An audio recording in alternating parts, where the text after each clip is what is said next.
Hi, happy Valentine's Day. This is Elisa from Rawk Labs, and I'm just getting ready to leave to work, but I thought we'd do a quick Valentine's recipe using the cheese. So this is like our herb cheese, and I'm going to use a recipe that was made by Penni Shelton. I'll include links to her site below, but she's a wellness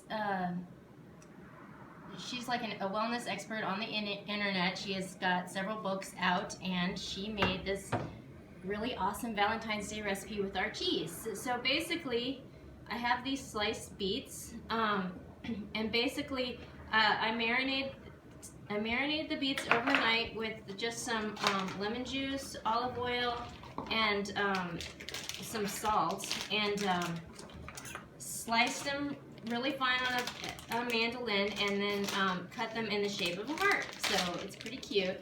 I think the trick with these beets is really just to try and slice them as thin as you can.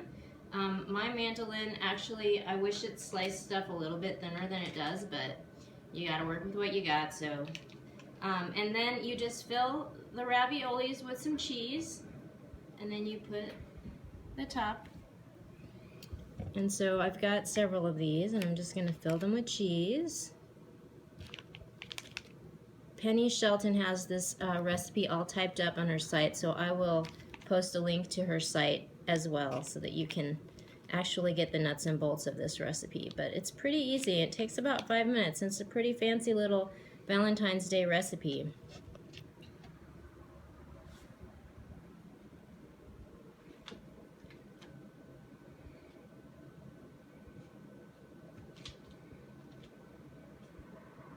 This is also what you would consider a raw vegan recipe.